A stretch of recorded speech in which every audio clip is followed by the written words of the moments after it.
दोस्तों आज बात करते हैं योग के बारे में। देखिए योग होता क्या है? बहुत सारे लोग इसको लेके कंफ्यूज रहते हैं कि ये असल में होता क्या है।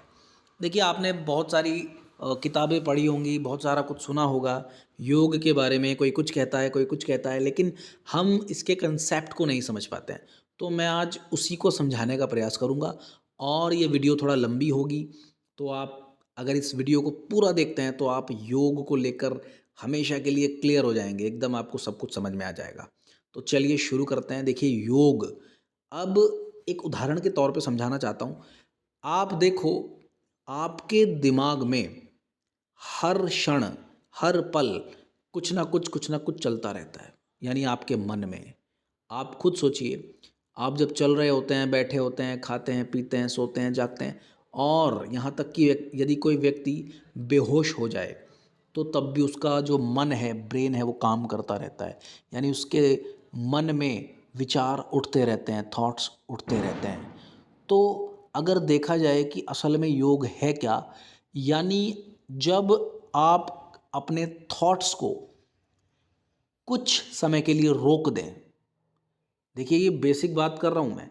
अगर आप अपने विचारों को कुछ समय के लिए रोक दें तो योग हो जाएगा।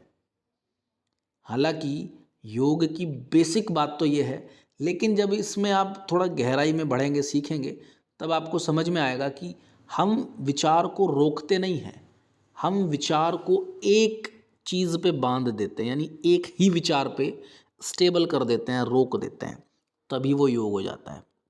अब महर्षि पतंजलि क्या कहते हैं कि योगश चित्त वृत्ति निरोधा, यानी चित्त की वृत्तियों का निरोध हो जाना ही योग है। सबसे आसान भाषा में उन्होंने समझाया है। देखिए योग तो हमेशा से था, है और रहेगा। जब से इस धरती पे इंसान आया तब से योग है। जब से ये धरती बनी तब से योग है। अब देखिए हम लोग कहते हैं कि भाई 5,000 साल पहले योग आया था, हमें कुछ मोहरें मिली हैं, कुछ साक्ष्य मिले हैं, प्रमाण मिले हैं, लेकिन हमें तो सिर्फ 5,000 साल पुराने ही मिले हैं ना। यानी उससे पहले भी योग था। भगवान शिव के समय से योग है। भगवान शिव सबसे पहले आए, उन्होंने योग दिया, और वो एक बहुत बड़े योगी हैं। उनसे बड़ा योगी कोई आज तक नहीं हुआ।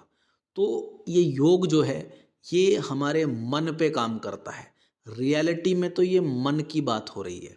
यानी आपको अपने विचार को रोकना है, यानी एक ही विचार पे स्टेबल हो जाना है।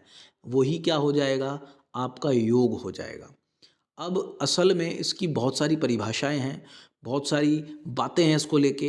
देखिए ये बिल्कुल वैसा ही होता है जैसे लगभग 5 लोग हैं हमारे पास, पांचों के पांचों पीएचडी किए हुए हैं, पीएचडी के डॉक्टर हैं किसी एक विषय पे। मान लो केमिस्ट्री के डॉक्टर हैं वो, ठीक है। तो उन पांचों ने 5 किताबें लिखी, उन्होंने अपने अपने तरीके से वो किताबें लिखी, यानी उन्होंने अपने अपने विचार दिए, लेकिन बात तो सब एक ही कह रहे हैं। यानी जितने भी योग के ग्रंथ हैं उसमें जो जो बातें उन योगियों ने समझाई हैं वो सब एक ही हैं। हाँ, उसमें थोड़ा सा हो सकता है कोई जो रास्ता है वो थोड़ा कठिन है, कोई रास्ता बहुत आसान है, किसी में आपको आसन लगाना पड़ेगा, किसी में आसन की ज़रूरत नहीं है, किसी में कुछ करना पड़ेगा, किसी में कुछ करना पड़ेगा, पर बात तो सब एक ही कह रहे हैं। जैसे गंगा, यमुना, सरस्वती, गोदावरी, जितनी भी नदियां हैं वो सब निकलती हैं अलग अलग रास्तों से, जाके कहाँ मिलती हैं? समंदर में मिलती हैं। तो बिल्कुल वैसा ही है योग। योग के बहुत सारे रास्ते हैं, बहुत सारे रास्ते हैं, आप जो चाहो अपना लो। आप अष्टांग योग अपना सकते हो, आप हठ योग अपना सकते हो, कर्म योग, ज्ञान योग, भक्ति योग, नाद योग, ब्रह्म योग, स्वर योग, बहुत सारे योग हैं, कुंडलिनी योग, विन्यासा योग, बहुत सारे योग हैं। समय समय पर ये योग आते गए और आने वाले भविष्य में पता नहीं कितने तरह के योग और भी आएंगे। तो चलिए शुरू करते हैं थोड़ा बेसिक से कि योग क्या होता है। योग का मतलब ही होता है कि हमने किसी चीज़ को जोड़ दिया है, ऐड कर दिया है, यानी जुड़ना, जोड़ना, मिलना, मिलाना, यूनियन, यूनिटी, यही योग है। अब देखो किसको जोड़ना है, यानी हमारे जो मन को, हमारा जो मन है, हमारी हमारी जो आत्मा है, उसको परमात्मा से जोड़ना है। भाई हम तो एक छोटा सा अंश हैं। अब जो परम आत्मा है वो कौन है? वो ईश्वर है, वो ब्रह्म है। अब देखो बहुत सारे फिलोसफर हुए हैं, वो लोग क्या कहते हैं कि वो ईश्वर, वो आत्मा आपके अंदर है, आप भी वो परमात्मा बन सकते हो। जैसे कि एक बीज होता है ना, एक छोटा सा बीज एक बहुत बड़े वट वृक्ष के सामने खड़ा हुआ है, हाथ जोड़ के कि हे ईश्वर आप कितने बड़े हो, हे पेड़ आप कितने बड़े हो। लेकिन उस बीज को ये नहीं पता कि मैं खुद भी वही बरगद का पेड़, वही वट वृक्ष बन सकता हूँ। तो बिल्कुल वैसी ही बात है, यानी भगवान ने, ईश्वर ने हमें वो शक्ति दी है, उसी को हम लोग कुंडलिनी शक्ति कहते हैं, उसी को हम लोग सिद्धियाँ कहते हैं। तो उस सिद्धियों को जगाना पड़ता है, यानी आपको उनको एक्टिवेट करना पड़ता है, वो ऐसे नहीं होता है, वो बड़े साधना से होता है, उसमें जन्म जन्मांतर लग जाते हैं, हम भटकते रहते हैं भटकते रहते हैं। तो खैर चलिए थोड़ा सा आगे देखिए, मैं आपको अभी जो समझा रहा हूँ थोड़ा वो फिलोसॉफिकल दार्शनिक बात है, पर मैं अभी टेक्स्ट के हिसाब से भी आपको थोड़ा समझाने की कोशिश करूँगा। देखिए, योग का मतलब होता है जुड़ना है, जोड़ना, यानी किसको जोड़ना है, आत्मा को परमात्मा से जोड़ना है।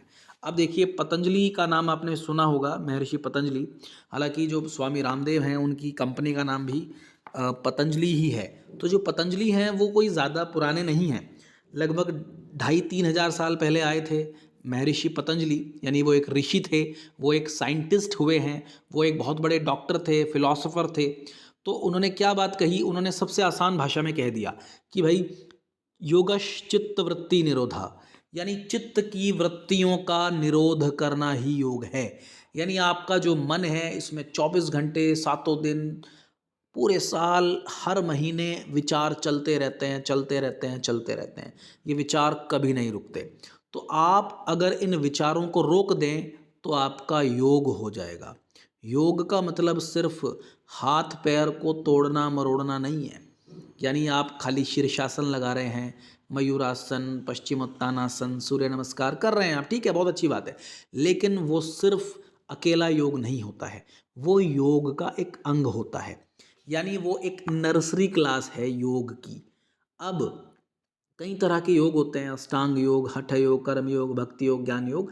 आप कोई सा भी रास्ता चुन लो, आपकी इच्छा है, आप अपने स्वभाव के हिसाब से, अपने व्यवहार के हिसाब से, अपनी पसंद के हिसाब से जो चाहो चुन लो, जो अच्छा लगे चुन लो, उसी से आपको समाधि मिल जाएगी। अब कुछ लोग ये समझते हैं कि समाधि का मतलब होता है मर जाना, मौत, है ना, मृत्यु आ जाना, बल्कि ऐसा नहीं है। समाधि तो जीते जी मिलती है, मरने के बाद समाधि नहीं मिलती है। जीते जी आपको ज्ञान हो जाता है कि आप कौन हैं, कहाँ से आए हैं, क्या उद्देश्य है, आदमी मरने के बाद जाता कहाँ है, पैदा कहाँ से होके आता है, और सांसें कैसे आ रही हैं, कैसे जा रही हैं, ये सब देखो। आपने कभी सोचा है इन छोटी छोटी चीज़ों को, मतलब छोटी तो नहीं है, बड़ी बात है, बट हमने इसको इग्नोर किया हमेशा, हमने नहीं समझा कि ये चल क्या रहा है हमारे जीवन में। हम इंसान आता है जाता है, ये चक्र कैसे है। अब देखो ये धरती पे आप बैठे हो, ये धरती कितनी तेज स्पीड से घूम रही है, हवा में लटकी हुई है, और ये घूम रही है गोल गोल, सूरज घूम रहा है, चांद घूम रहा है, पृथ्वी घूम रही है, सूरज भी घूमता है, देख लेना आप नेट पे। तो यानी कि कहने का अर्थ ये है, इतना सब कुछ चल रहा है, तो ये ब्रह्मांड के बहुत बड़े रहस्य को उजागर करता है योग। अब योग बिल्कुल वैसे ही है जैसे मैं आपको कोई काम दूं कि आपको 10,000 पन्नों की किताब लिखनी है, तो आप कितना समय लगाएंगे, सोचो ज़रा, 10,000 पन्ने। और मैंने क्या किया, मैंने वो डेटा टाइप करके ऑटोमेटिक कहीं से भी टाइप करके लाया मैं, और आपको पेन ड्राइव में डाल के दे दिया, या कंप्यूटर में या मोबाइल में डाल के दे दिया। अब बताओ, वो भी वही काम हुआ, वो भी वही काम हुआ। यानी जो ज्ञान है आपने इधर से उधर से यहाँ से वहाँ से इकट्ठा किया, घूम घूम के, लेकिन किसी ने आपको वो डाटा पेन ड्राइव में दे दिया, तो क्या हुआ, यानी आपने एकदम से कनेक्ट कर लिया, किससे, ज्ञान से। तो यही होता है योग। योग आपको इस ब्रह्मांड से कनेक्ट कर देता है, आपको पूरा ज्ञान हो जाता है, आपको कैवल्य ज्ञान हो जाता है, आपको समाधि मिल जाती है, आपको अपने आप का पता लग जाता है, हम कौन हैं, क्या है ये धरती, ये आसमान, ये चांद सितारे, ये ईश्वर क्या है, तत्व क्या होता है, आत्मा क्या होती है, परमात्मा क्या होती है, मृत्यु क्या है, मोक्ष क्या है, ये सब बातें पता लग जाती हैं। ये बहुत बहुत गहरी बातें हैं, ये ऐसे समझ में नहीं आएंगी, इसको बहुत बहुत बार आपको बार बार चिंतन करना पड़ेगा, तब जाके ये चीज़ें समझ में आती हैं। खैर मैं प्रयास करता रहूँगा। तो आगे बढ़ते हैं। देखिए ऐसा कहा जाता है कि योग जो है वो धरती के स्टार्टिंग से है, जब ये धरती आई थी, धरती बनी थी, तब से योग है। और सबसे पहले जो योगी हुए हैं वो हमारे भगवान शिव हैं, भगवान शंकर, वही सबसे बड़े योगी हैं, वही सबसे बड़े परम ध्यानी हैं। तो खैर अब आगे बढ़ते हैं। देखिए गीता में भगवान कृष्ण बताते हैं कि भाई जो ये ज्ञान है योग का, वो कैसे दिया? सबसे पहले ईश्वर ने, जो ईश्वर थे यानी भगवान कृष्ण जो हैं, वो भी तो एक मतलब भगवान है, बहुत बड़े ईश्वर हैं, वो स्टार्टिंग से हैं, जन्म जन्मांतरों से वो हैं। तो उन्होंने कहा कि सबसे पहले ये जो शिक्षा है योग की, मैंने सूर्य को दी, सूर्य के बाद मैंने वैवस्वत मनु को दी, और मनु ने इक्ष्वाकु को दी, और उसने फिर आगे योग को बढ़ाया। ठीक है। अब देखिए, आपने दो तरह के योग सुने होंगे, एक होता है अष्टांग योग, एक होता है हठ योग। देखिए, जो हठ योग है ये सबसे पुराना है, सबसे पहले हठ योग ही आया था। अष्टांग योग कोई ज़्यादा पुराना नहीं है, ये 2,500-3,000 साल पुराना है लगभग। महर्षि पतंजलि जो है वो इस योग को लाए थे, अष्टांग योग को। अब थोड़ा आगे बढ़ते हैं। देखिए, ये तो हुई बात कि हम ऐसा समझते हैं कि ये योग है जो वो 5,000 साल पहले आया था, लेकिन 5,000 साल पहले नहीं आया था। ये योग तो तब से है जब से सृष्टि बनी थी। ऐसा कहा जाता है कि योग को आए हुए 1,96,68,53,121 साल हो चुके हैं लगभग। देखिए, ये जो योग है ये बहुत पुराना है, जब से अ, जीव अस्तित्व में आया, ये धरती, ये सितारे, ये चांद, ये सब कुछ अस्तित्व में आया, तब से योग है। अब थोड़ा आगे बढ़ते हैं। इसके अलावा देखो, योग के बारे में जो हम चीज़ें पढ़ रहे हैं वो हमारे ग्रंथों में जो जो चीज़ें हमको मिली हैं, हम उसको आधार बना के समझा रहे हैं। देखिए, क्या होता है, अलग अलग समय पे अलग अलग योगीज आए, अलग अलग साधु संत महात्मा, ये सब लोग आए, उन्होंने अपने अपने विचार दिए, उन्होंने अपने अपने थॉट्स दिए कि आप इस चीज़ को ऐसे समझो। किसी ने कहा कि नहीं नहीं आप ऐसे समझ लो, किसी ने कहा नहीं यार मैंने इससे भी आसान रास्ता निकाला है, आप ऐसे समझो। तो मतलब बिल्कुल एक ऐसी बात है जैसे बहुत सारे विद्वान होते हैं, किसी एक विषय को समझा रहे होते हैं, किताब लिखी होती है, जैसे कोई पीएचडी होल्डर होता है, जैसे कोई डॉक्टर होता है ना जो किताबें लिखता है, वो अलग अलग तरीक़ों से, सबका अपना अपना नज़रिया होता है, समझाने का तरीका होता है, टेक्निक होती है। तो समझ लो आप, वो लोग डॉक्टर ही हैं, वो इंजीनियर हैं, बहुत बड़े बड़े साइंटिस्ट हैं, बहुत बड़े बड़े फिलोसोफर हैं, दार्शनिक हैं। उन्होंने इस योग के विषय को अलग अलग समय पर समझाया। यानी सबसे पहले बहुत सारे ऋषि हमारे यहाँ आए, सप्त ऋषि आए, फिर भगवान इस तरीके से बुद्ध आए, शिव आए, महावीर आए, विवेकानंद आए, अयंगर आए, बहुत सारे योगीज आए। तो उन्होंने योग को अपनी फॉर्म में कन्वर्ट करके, अपने शब्दों में तोड़ के और समझाया। तो वही हमें सबको पढ़ना है, लेकिन बात सब एक कह रहे हैं। जैसे कि बहुत सारी नदियाँ होती हैं, गंगा, यमुना, सरस्वती, गोदावरी, बहुत सारी नदियाँ हैं, लेकिन वो मिलती कहाँ हैं? वो मिलती जाके समंदर में ही हैं। तो यानी बात सब एक कह रहे हैं, हमें तो बस इस फ़र्क को समझना है कि वो उसमें डिफरेंस क्या कर रहे हैं, बस। अब देखिए, थोड़ा आगे बढ़ते हैं। योग शब्द की उत्पत्ति युज धातु से हुई है। युज, युज का मतलब ही होता है जोड़ना, जुड़ना। देखिए, शास्त्रों में कहा गया है कि युज समाधि, यानी योग ही समाधि है, समाधि ही योग है। युजिर योगे, युजिर मतलब योग का अर्थ है जुड़ना, जोड़ना, मेल करना। यानी जब हम किसी चीज़ को जोड़ देते हैं तो वो क्या हो जाता है? योग हो जाता है। यानी आत्मा को परमात्मा से जोड़ दो, ईश्वर को मन से जोड़ दो, मन को ईश्वर से जोड़ दो, तो क्या हो जाएगा? ये योग हो जाएगा। अब इसमें कहा है कि युज संयम ने, ये अलग अलग शब्द हैं, अलग अलग बातें कही गई। इसमें क्या कहा गया कि मन का संयम और मन का नियमन करना है, मन को संयमित कर लो। देखो, मन कितना चंचल होता है, पल पल में भागता है, दौड़ता है, तो इसको संयमित कर लो आप, इस पे कंट्रोल ले आओ, तो ये आपका अपने आप योग हो जाएगा। तो योग का जो इतिहास है बहुत बहुत पुराना है, करोड़ों साल पुराना है। तो इसमें ऋग्वेद में भी बहुत सारी बातें मिलती हैं, अथर्ववेद और इस तरीके बहुत सारे ग्रंथों में, उपनिषदों में, पुराणों में ये सब चीज़ें बताई गई हैं। खैर, मैं अभी इस पे बेसिक बेसिक बात करूँगा। अब थोड़ा हम आगे बढ़ते हैं, योग की डेफिनेशंस पे आते हैं। योग के बारे में क्या क्या डेफिनेशंस बताई गई हैं। देखिए, मैं थोड़ा सा बताना चाहता हूँ कि समय समय पे क्या होता है, योग के बारे में जो ज्ञान था ना वो अपडेट होता गया। जैसे आप मोबाइल में सॉफ्टवेयर चलाते हो, व्हाट्सएप यूज़ करते हो, फेसबुक यूज़ करते हो, तो वो भी तो अपडेट होता है ना टाइम टाइम पे, कुछ नया उसमें जुड़ता है, कुछ नया जुड़ता है, कुछ नई चीज़ आती है, ईजी चीज़ें आती हैं। तो वैसे ही ऐसा योग में होता है। तो पहले जो पुराने ऋषि मुनि थे उन्होंने कुछ नई टेक्निक बताई, फिर समय बीतता गया, उन्होंने कुछ और ऐड कर दिया, उसमें कुछ और आसान चीज़ें आ गई। तो बिल्कुल ऐसा ही है। आदि शंकराचार्य आए, वो भी एक बहुत बड़े योगी हैं। भगवान राम भी योगी हैं, कृष्ण भी योगी हैं, विवेकानंद भी योगी हैं, भगवान बुद्ध, महावीर, ये सब योगी हैं, और सबसे बड़े योगी तो भगवान शिव हैं, जिन्होंने सब कुछ इस सृष्टि को बनाया। वो सबसे बड़े योगी हैं, उन्होंने परम ध्यान किया। उनसे ऊपर का ध्यान कोई आज तक कर ही नहीं पाया, ना कोई कर सकेगा। आधुनिक काल, इसे कई तरह के कालों में बांट दिया गया है, शास्त्रीय काल, प्राचीन काल, आधुनिक काल। तो ये खैर मैं आपको आगे आगे बता दूंगा। तो चलिए, अब देखो, वैसे कहा जाता है कि जो योग के जो प्रवक्ता हैं वो हिरण्यगर्भ माने जाते हैं, हिरण्यगर्भ। ठीक है, आप इतना याद रखें, इतना काफ़ी है। अब देखिए, हिरण्यगर्भ में भी 7 हिरण्यगर्भ आए हैं, पहला, दूसरा, तीसरा, चौथा, पांचवा, छठा, सातवां। इसके बारे में थोड़ा आगे समझेंगे। अभी अभी आप सिर्फ मेन मेन जो बात है वो समझना, क्योंकि आप धीरे धीरे अपने आप को अपडेट करना। चलिए, तो शुरू करते हैं। दैट इज़, सबसे पहली परिभाषा है, आपको याद करनी है, ये एग्ज़ाम में भी आती है, बिल्कुल आएगी। योगः कर्मसु कौशलम, यानी कर्मों में कुशलता ही योग है, और योग से कर्मों में कुशलता आती है, गीता में लिखा हुआ है। इसके बाद समत्वम योग उच्यते, यानी समता भाव का पैदा होना योग है। यानी कि आपको जब हर इंसान एक जैसा दिखने लगे, ना कोई गरीब है, ना कोई अमीर है, ना कोई अच्छा है, ना कोई बुरा है, ना कोई काला है, ना कोई गोरा है, ना कोई छोटा है, ना कोई बड़ा है, यही तो है। ना कोई सुख है, ना दुख है, ना दिन है, ना रात है, मतलब सबके साथ समान भाव। तो वही क्या कहलाएगा, वो समता भाव हो जाएगा, यानी सबके लिए बराबर हैं आप, सबके लिए बराबर हैं। तो ये क्या है, समत्वम योग उच्यते, किस में लिखा है, गीता में लिखा है, दूसरे अध्याय का 48वां श्लोक है।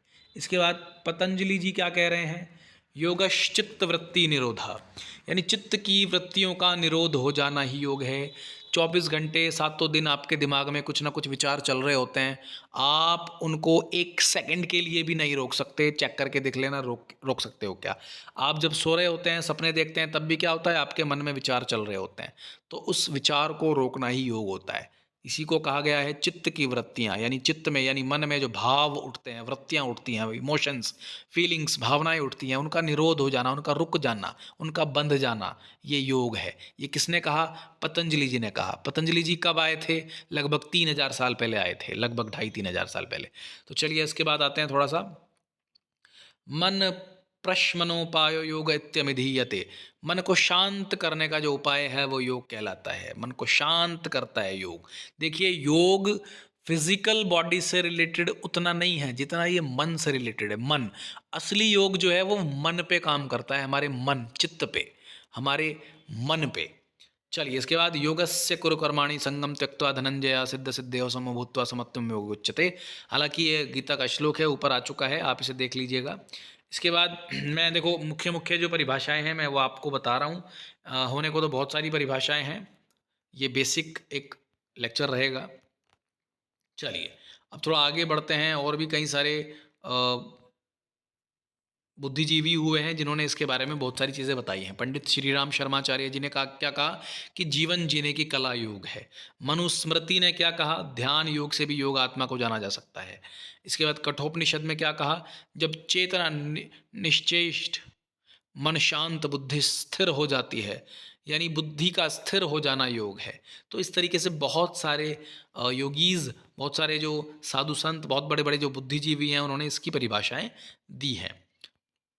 अब इसके बाद योग का लक्ष्य क्या है, देखिए ज़रा, योग का लक्ष्य क्या होता है, समाधि पाना। अब समाधि कब मिलती है, जब आप अपने आप को जान जाते हैं, हम कौन हैं, कहाँ से आए हैं, ये धरती क्या है, चांद सितारे सूरज, ये सब क्या होता है, मरने के बाद इंसान कहाँ जाता है, जब ये पता लग जाएगा तो आपको समाधि हो जाएगी, यानी आपको मोक्ष मिल जाएगा। इसे कैवल्य भी कहते हैं, निर्वाण भी कहते हैं। भगवान बुद्ध ने, महावीर ने, शिव जी ने, सभी ने ये समाधि ली है। अब थोड़ा आगे बढ़ते हैं। देखिए, मोक्ष हमारे जीवन का परम उद्देश्य है, यानी इंसान मोक्ष लेने के लिए भटकता रहता है। हम जन्म का जो चक्कर है ना, अभी हम बिना मोक्ष के चले गए मान लो, फिर अगला जन्म फिर लेना पड़ेगा हमको, फिर दोबारा से नर्सरी से शुरू करना पड़ेगा, फिर दोबारा हम ऐसे ही उसको जन्म को ख़राब कर देंगे, फिर से शुरू करेंगे दोबारा, यानी ये चक्कर चलता रहेगा, चलता रहेगा। यानी जब आप योग करेंगे, समाधि ले लेंगे, तो आपको दोबारा जन्म नहीं मिलेगा फिर, यानी आपकी जो आत्मा है वो परमात्मा में जा मिलेगी हमेशा के लिए। यानी आप एक दिया बन के इस ब्रह्मांड में विचरण करेंगे, आप एक शक्ति का पुंज बन के इस ब्रह्मांड के चक्कर लगाते रहेंगे, आनंद, जहाँ चारों तरफ आनंद ही आनंद है, ईश्वर की गोद में। खैर, अब इसके बाद आते हैं थोड़ा सा आगे। ये मोक्ष की बात हो गई है, दैट इज़ समाधि ऑल्सो। अब ये जो योग है, इससे क्या क्या फ़ायदे होते हैं? शारीरिक फ़ायदे भी होते हैं। भाई आप जब योग करेंगे तो शरीर में लचीलापन आएगा, शक्ति बढ़ेगी, संतुलन बढ़ेगा, अटेंशन बढ़ेगा, आपकी मसल्स मजबूत होंगी, हड्डियाँ मजबूत होंगी, आपको सांसें नहीं फूलेंगी, आप ज़्यादा रनिंग कर पाओगे, स्टेमिना बढ़ जाएगा। ये इसका शारीरिक लाभ होता है। मानसिक होता है क्या, कि आप कंसंट्रेशन को बढ़ा पाओगे, आपका तनाव कम हो जाएगा, ख़त्म हो जाएगा, आपको टेंशन नहीं होगी, आप खुशी खुशी अच्छे से काम करेंगे, ये होता है। भावनात्मक, यानी सांसों का जो आने जाने की जो गति है वो संतुलित हो जाएगी। आपकी अगर सांसें कंट्रोल में रहेंगी तो मन भी कंट्रोल में रहेगा। आध्यात्मिक में क्या होगा कि जब आप आध्यात्म करेंगे, मतलब इस तरीके से आप समाज की सेवा करने का भाव मन में लाएंगे, तो आपको पुण्य मिलेगा। ठीक है, आपके पुण्य के मिलने की वजह से आपके कुल को भी पुण्य मिलता है। खैर, चलिए आगे बढ़ते हैं थोड़ा सा। योग के महत्व क्या क्या होते हैं? देखिए, जीवन लक्ष्य का बोध, यानी हम क्यों आए हैं, मैं कौन हूँ, कहाँ से आया हूँ, क्या मेरा उद्देश्य है, ये योग से हमें ना इसका आंसर मिलता है, इसका उत्तर मिल जाता है। और हमें लक्ष्य प्राप्ति करनी है क्या, यानी हमें मोक्ष पाना है और जीवन का सर्वांगीण विकास भी करना है। मतलब हमें शरीर को भी ठीक रखना है, मन को भी ठीक रखना है, हमें आध्यात्मिक भी होना है, हमें दूसरों के दुख दर्द को भी समझना है, सबको एक भाव से देखना है, वो योग है। सुप्त शक्तियों का जागरण होता है, यानी हमें सिद्धियां मिलती हैं। जैसे हनुमान जी को 8 प्रकार की सिद्धियां थी, अणिमा, लघिमा, गरिमा, महिमा, प्राप्ति, पराकाम्य, ईशित्व, वशित्व। ये अष्ट सिद्धि नौनिधि के दाता इसीलिए कहा जाता है। यानी जब आप योग से ना अपने अंदर की सिद्धियों को, शक्तियों को जगा लेते हैं। ऐसे ही भगवान राम में, कृष्ण में 16 कलाएँ, 12 कलाएँ होती थी, 12 तरह की उनको टैलेंट आते थे, स्किल्स आती थी। इस तरह की कुछ बातें हैं, आगे आगे आपको पता लगेंगी। खैर, उसके बाद दुखों से निवृत्ति हो जाएगी, यानी टेंशन ख़त्म। हम पैदा होते हैं भैया, टेंशन के साथ होते हैं पैदा, सारा दिन टेंशन टेंशन टेंशन। भैया जब ये योग करोगे तो दुखों से निवृत्ति हो जाएगी, दुख खत्म हो जाएंगे। भगवान बुद्ध ने यही कहा है कि आप अपने दुख खत्म कर लो, बस सब कुछ अपने आप हो जाएगा, दुख से दूर हो जाओ। इसके बाद इसके बहुत सारे लाभ और भी हो सकते हैं। देखिए, ये आप एग्ज़ाम पॉइंट ऑफ व्यू से देख सकते हैं। मानसिक लाभ, शारीरिक लाभ, आध्यात्मिक लाभ, सामाजिक लाभ, रोजगार के अवसर भी मिल रहे हैं आज के समय में। नैतिक लाभ भी होते हैं, जब सब लोग योग करेंगे तो उनका दिमाग भी ठीक रहेगा, गंदे काम नहीं करेंगे वो लोग। चारित्रिक लाभ, जब ये होगा तो रेप, बलात्कार होने बंद हो जाएंगे समाज में। सामाजिक लाभ में क्या होगा, समाज में सब लोग अच्छे से रहेंगे, एक दूसरे से कोई लड़ाई झगड़ा नहीं करेगा। इसके बाद व्यवहारिक लाभ, लोगों के रिलेशन मजबूत होंगे, सब लोग योग करेंगे तो हर आदमी एक दूसरे का सहयोग करेगा। शिक्षा के क्षेत्र में क्या हो रहा है, स्कूल में, कॉलेजेस में योगा में पढ़ाई होती है, BA, BSc, MA, MSc, diploma, certificates वगैरह जब आप करेंगे तो और लोगों को भी आप अच्छे से गाइड कर सकेंगे, उनकी हेल्प करेंगे। अर्निंग भी आप करते हैं, बहुत सारे फ़ायदे होते हैं योग से। इसके बाद खेल के क्षेत्र में अब जो योग है वो राष्ट्रीय खेल में भी आ चुका है, राष्ट्रीय खेल बन चुका है, स्पोर्ट में आ गया है ये। पैसों की बचत होती है। देखो, जब आप योग करोगे तो भैया आपका पैसा वैसा नहीं लगेगा, मेडिकल का टेंशन ख़त्म। आप योग करोगे तो अच्छा खाओगे, जंक फूड नहीं खाओगे, उल्टी सीधी चीज़ें नहीं खाओगे आप। तो ये इसकी बात है। संस्कृति का रक्षण होगा, जब आप योग करोगे तो आप अपने धर्म को, आध्यात्म को समझोगे और ख़राब चीज़ें नहीं करोगे, आपकी संस्कृति बची रहेगी। अपराध में कमी आएगी, मतलब समाज में गंदी चीज़ें होनी बंद हो जाएंगी, समाज सुधर जाएगा। कुछ भ्रांतियाँ भी होती हैं योग को लेके कि भाई योग के बारे में क्या क्या गलत फहमियाँ हैं, अवधारणाएँ। कुछ लोग कहते हैं कि पुरुष जो होते हैं योग नहीं करते, तो महिलाएं करती हैं, बस सिर्फ फीमेल के लिए। नहीं, ऐसा नहीं है, पुरुष के लिए और महिलाओं के लिए, दोनों के लिए बराबर योग होता है। योग करना काफ़ी महंगा होता है। कुछ लोग सोचते हैं नहीं, योग तो फ्री ऑफ कॉस्ट है, आप खुद से भी सीख सकते हैं, अपने आप से कर सकते हैं, तो सेल्फ प्रैक्टिस है। इसके बाद योग एक्सरसाइज नहीं है। लोगों को लगता है कि योग एक्सरसाइज नहीं है, इससे कोई मोटापा कम नहीं होगा। देखिए, योग से सब कुछ बेहतर हो सकता है। जिम में और योग में बड़ा फ़र्क है। खैर, अब इसके बाद योग तो बीमार लोगों के लिए है। कुछ लोग ऐसा सोचते हैं, नहीं, योग स्वस्थ लोगों के लिए है, शतायु बनाने के लिए आपको। यानी जब आप योग करेंगे तो आप अपने सारे बॉडी सिस्टम्स को ठीक कर पाएंगे, आपको कोई भी दिक्कत परेशानी नहीं होगी। कुछ लोग समझते हैं कि सिर्फ जवान लोगों के लिए है योग, तो नहीं, योग तो छोटा बच्चा भी कर सकता है, 7 साल का, और 100 साल का एक बुजुर्ग व्यक्ति भी कर सकता है। इसके बाद योग करने में टाइम खोटी होता है, मतलब टाइम जाता है। नहीं, नहीं, नहीं। योग अगर आप करेंगे, अगर आप आधा घंटा योग करते हैं तो आप अपनी वर्क एफिशिएंसी बढ़ा लेते हैं। आप चेक कर सकते हैं, अगर आप 7 दिन ढंग से योग करें तो आपके काम करने की जो शक्ति है वो बढ़ जाएगी और मन खुश रहेगा, सबसे बड़ी बात। कुछ लोग कहते हैं कि योग तो सिर्फ पतले और फिट लोगों को करना चाहिए। नहीं, योग सब लोग कर सकते हैं। हर बीमारी में, परेशानी में, मोटापे में, हर कंडीशन में योग किया जा सकता है। देखिए, पैरालिसिस भगवान ना करे किसी को ऐसा हो, कोई व्यक्ति मान लो पैरालिसिस में है, उसको बिस्तर पे लेटा हुआ है, उसको भी आप योग करवा सकते हो, उसको प्राणायाम करवा सकते हो आप, अनुलोम-विलोम, उससे ठीक हो जाता है वो। उसके बाद कुछ लोग कहते हैं योग में ना वेरिएशंस नहीं होते हैं, मतलब कुछ नया नहीं होता है। नहीं भाई, बहुत कुछ है योग में, इतना कुछ है कि हम रोज़ भी सीखें ना तब भी ख़त्म ना हो, सालों तक। योग के लिए लचीला शरीर चाहिए, नहीं, योग के लिए ऐसा कुछ नहीं है। सबका अपना-अपना एक फ़ील्ड होता है, अपना एक टेक्निक होता है, तो उसको ध्यान में रखते हुए आप अपनी प्रैक्टिस को चुनें। कुछ लोग आसन में अच्छे होते हैं, कुछ प्राणायाम में अच्छे होते हैं, कुछ मेडिटेशन अच्छा करते हैं, तो वो आपकी अपनी इच्छा होती है। कुछ लोग कहते हैं ये धार्मिक लोगों के लिए है, जो साधु बाबा होते हैं, नहीं, सभी के लिए योग होता है। कुछ लोग कहते हैं योग एक प्रकार का होता है, नहीं, योग बहुत सारे प्रकार का होता है। अष्टांग योग, हठ योग, कर्म योग, भक्ति योग, ज्ञान योग, कुंडलिनी योग, नाद योग, ब्रह्म योग, स्वर योग, बहुत सारे योग होते हैं। इसके बाद जिनको कुछ शारीरिक परेशानी है, मान लो कोई हेल्थ इशू है, योग नहीं कर सकते, नहीं, वो योग कर सकते हैं, बिल्कुल कर सकते हैं और उनका हेल्थ इशू ठीक हो जाएगा। योग खतरनाक होता है, किसी को ये लगता है, नहीं, योग खतरनाक नहीं होता। कुछ मिसकंसेप्शंस भी होते हैं योग को लेके कि योगी का तो आप हाथ काट दो उसको दर्द नहीं होगा, योगी उड़ सकता है। देखिए, ये सब बकवास है, ऐसा कुछ भी नहीं है। ये सब मेंटल लेवल पे होता है, असल बात ये है। उसके बाद योग आध्यात्मिक होता है, हाँ, आध्यात्मिक होता है योग।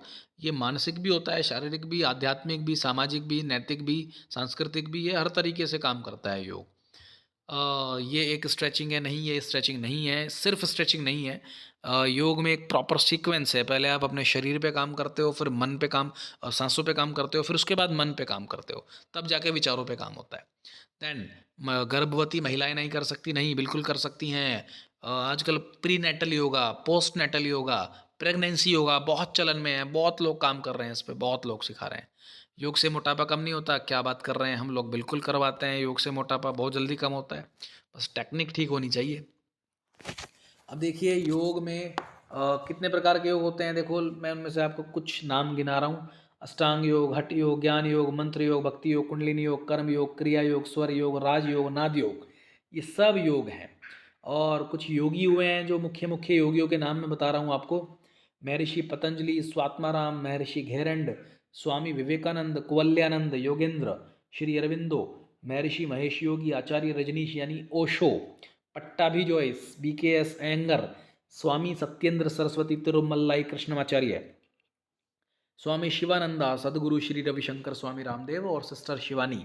मतलब आज के समय में भी आप देखो तो बहुत सारे योगीज हैं। इसके बाद आपको इतना पता ही होगा कि 21 जून को हम लोग योगा डे मनाते हैं, योगा दिवस मनाते हैं, जो पूरा विश्व इस योग को करता है। देखिए, योग को करने के लिए कुछ नियम भी होते हैं। क्या क्या होते हैं? ये योग हमेशा किसी गुरु के निर्देशन में करना चाहिए, यानी किसी के गाइडेंस में करना चाहिए। मान लो आप अकेले शीर्षासन लगाने लगे, अगर पहले ही दिन, तो गिरेंगे, चोट लग जाएगी, नहीं। तो यानी आपको क्या चाहिए कि कोई एक परफेक्ट व्यक्ति हो जो आपको सिखा सके। सूर्यास्त या सूर्योदय, इन दो समय में योग सबसे अच्छा रहता है, ये योग का सही समय होता है। योग करने से पहले नहा लेना चाहिए। हालांकि शायद आजकल लोग पहले योग करते हैं उसके बाद नहाते हैं, बट शास्त्रों में ऐसा कहा जाता है कि पहले स्नान कर लेना चाहिए। उसके बाद योग हमेशा खाली पेट किया जा सकता है। कम से कम 2 घंटे पहले योग से कुछ भी नहीं खाना चाहिए। 2 घंटे पहले आपको अपना पेट खाली कर देना चाहिए। सूती कपड़े पहन के योग करना चाहिए, ढीले ढाले कपड़े पहन के करना चाहिए। जहाँ आप योग कर रहे हैं वो जगह बड़ी साफ़ होनी चाहिए, वहाँ कोई नमी या कोई स्मेल नहीं होनी चाहिए। योग हमेशा शांत वातावरण में करें, साफ जगह में करें। और जब आप योग कर रहे होते हैं तो अपने योग पर ही आप ध्यान रखें और धैर्य और दृढ़ता से करें और रेगुलरिटी के साथ करें। कुछ लोग होते हैं 2 दिन करते हैं फिर उसके बाद छुट्टी, नहीं। योग जब आप रोज़ करते हैं तो इसका असर कम से कम 1 महीने बाद शुरू होता है, योग का असर असली में। इसके बाद योग के साथ ज़बरदस्ती नहीं करें। अगर आपसे कोई आसन नहीं लग रहा है, कोई चीज़ें नहीं हो रही हैं, तो उसको ज़बरदस्ती करने का प्रयास ना करें। सबकी बॉडी अलग अलग होती है, सबकी प्रकृति अलग अलग होती है, भगवान ने सबको अलग अलग बनाया है। तो उसी हिसाब से आप अपनी पसंद को चुनते हुए योग करें। अपना योग अभ्यास निरंतर जारी रखें और योग करने के 30 मिनट बाद तक कुछ ना खाएं और 1 घंटे तक ना नहाएं। और प्राणायाम हमेशा आसन करने के बाद ही करना चाहिए। इसके अलावा अगर योग करने के बाद आपको कोई दिक्कत परेशानी होती है तो आप उसका अभ्यास रोक दें, और कोई मेडिकल इशू है तो डॉक्टर से सलाह ज़रूर लें। और योग के बाद यानी योग करने के बाद आप शवासन में ज़रूर चले जाया करें। यानी आप थोड़ा बहुत मेडिटेशन कर सकते हैं, योग निद्रा कर सकते हैं, जो कि बहुत अच्छा रहता है। देखिए, जो मैं आपको ये समझा रहा हूँ ये एक बेसिक लेक्चर है। यानी योग के बारे में जब आप एग्ज़ाम में कुछ लिखेंगे तो आप इन चीज़ों को लिखेंगे तो बहुत अच्छे नंबर आपको मिलेंगे। चलिए, और योग में बहुत सारी चीज़ें होती हैं, जैसे आसन होता है। कुछ आसन खड़े होके, बैठ के, पेट लेट कर किए जाते हैं, पेट के बल खड़े होकर। इस तरीके से अलग अलग तरीक़ों से ये किए जाते हैं। इसके बारे में आगे मैं वीडियो बनाऊंगा।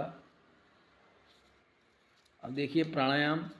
योग में पहले आसन होते हैं, फिर होते हैं प्राणायाम, फिर उसके बाद कुछ होती हैं मुद्राएं, फिर होते हैं षटकर्म, यानी शरीर को साफ करने की कुछ टेक्निक्स होती हैं।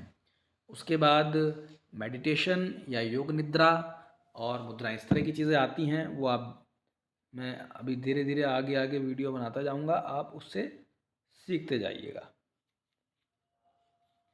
चलिए, आज के लिए इतना ही। मेरा एक बेसिक बेसिक बताने का एक मकसद था। तो चलिए, ठीक है, आज के लिए इतना ही रखते हैं। धन्यवाद।